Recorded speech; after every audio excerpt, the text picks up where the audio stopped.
My girlfriend falsely accused me and ran away with her lover, and now that she's back in town, I got back at her. Me and my girlfriend knew each other since childhood, as her mother was friends with mine, and we were practically raised together. At first, it was just friendship, but as time passed, we started to like each other more, and after high school, we finally started dating. We were each other's first boyfriend and girlfriend, and honestly, I thought we would get married and stay together for the rest of our lives, and so did our families. But of course, that never happened. We dated for 5 years, and for me, everything was going perfectly. We rarely had arguments, went out every weekend, and I was planning to propose to her soon since I had graduated from college and landed a job in my field. However, that's when everything fell apart. One day, my phone had run out of battery in the middle of the night, so I took my girlfriend's phone to send a quick message to my boss about something work-related. But as soon as I opened the messaging app, I saw a conversation that seemed strange. When I opened it, my world crumbled. For months, my girlfriend had been talking to a guy about how she just wanted to break up with me soon and be with him forever, that he was the guy she loved the most in the world, and so on.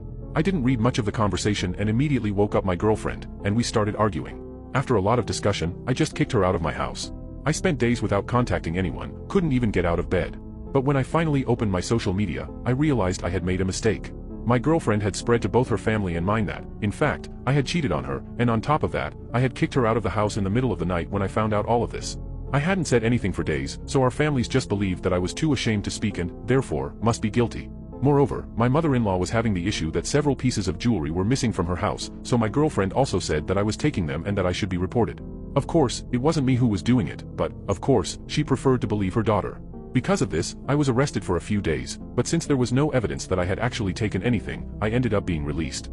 However, due to missing so many days at work while I was in jail, I ended up being fired from my job and having a stained record. Having been fired, without family support, and publicly exposed for something I didn't do, it obviously destroyed my life. However, after years of sinking into sadness, I decided to recover. I studied a lot, started going to the gym, took courses, and finally, I managed to pass a public service exam in my field and finally returned to work. I was finally starting to be happy again, but suddenly, my ex-girlfriend came back. She appeared out of nowhere at my door, hugged me, and apologized for everything. I immediately invited her in and activated the voice recording on my phone as a precaution. But to my surprise, she started talking about how sorry she was for falsely accusing me, for destroying my image, and for making me get arrested and lose my job. I told her that because of her, my family thought I was a thief, and she again apologized for that but said she couldn't admit that she was the one taking the jewelry and the one who had cheated because it would ruin her image. She said she had done all this to be with her lover, but now he had dumped her for someone else, and she wanted me back, hoping I could forgive her for what she did. After that, I told her I would think about it. However, the moment she left, I called my lawyer. With the recording, not only will I sue her for defaming my image and falsely accusing me of a crime I didn't commit, leading me to be arrested and lose my job, but I will finally prove to my family that I didn't do anything. I know she has money saved, so on top of everything, I will demand that she compensate me for all the time I was unemployed. I know she can be arrested for this, and I know she doesn't expect me to report her, but honestly, I don't care, and when something else happens, I will update here. You can now check if there's a part 2 by pressing share and more.